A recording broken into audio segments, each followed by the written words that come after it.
call the member for Grey. Thank you, Speaker. Education and skills are the foundation of both opportunity and national prosperity. No, I'm not talking about the law and arts degrees that litter the halls of Canberra and the electoral offices of this government.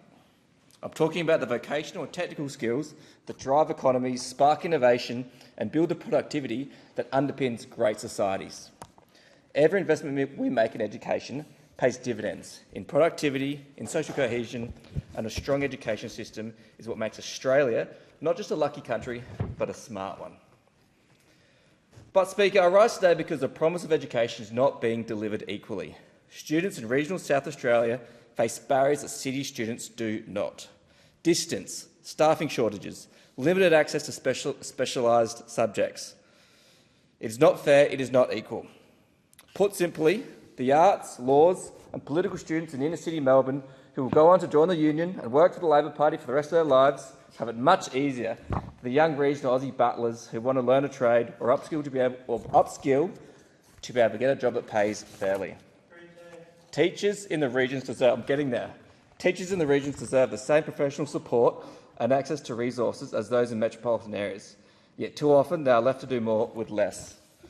Connectivity and technology remains real barriers. The digital divide isn't a slogan, it's a lived reality. There are still communities like the District Council of Ellison that are not even connected to the NBN. It is 2025, Speaker. Imagine if the Minister for Early Childhood Education in the office at Lygon Street in Brunswick East didn't have the NBN. How on earth would staffers be able to read digital versions of The Guardian and ABC online? For many rural families, access to secondary or tertiary education comes at an enormous cost. Boarding fees can exceed more than $20,000 a year on top of tertiary expenses. That's a barrier city families don't face, and it's one more reason why too many young people leave our regions to pursue opportunities elsewhere. We need to make vocational pathways and apprenticeships every bit as respected as university degrees. Rebuilding TAFE and strengthening the links between schools, industry and training providers should be a national priority. But instead, Speaker, this government seems to believe that simply making TAFE free will fix the problem, when only 25% of TAFE students actually are finishing their courses. Giving something away for free doesn't increase its value. It totally decreases it. You don't need to be an economist to work that out. Now, I've used this analogy before and I'll use it again. If you're trying to pump water to a community and you find there's a gaping hole in the pipe, do you, one, fix the hole, or two, just pump more water through the pipe? Well, Speaker, this government is buying a bigger TAFE pump and running it on the maxed-out government credit card. Education policy must be aligned with workforce planning and regional economic development, not run as a headline generator for the next press conference. Now, with respect to early childhood education, the earlier we invest, the greater the return.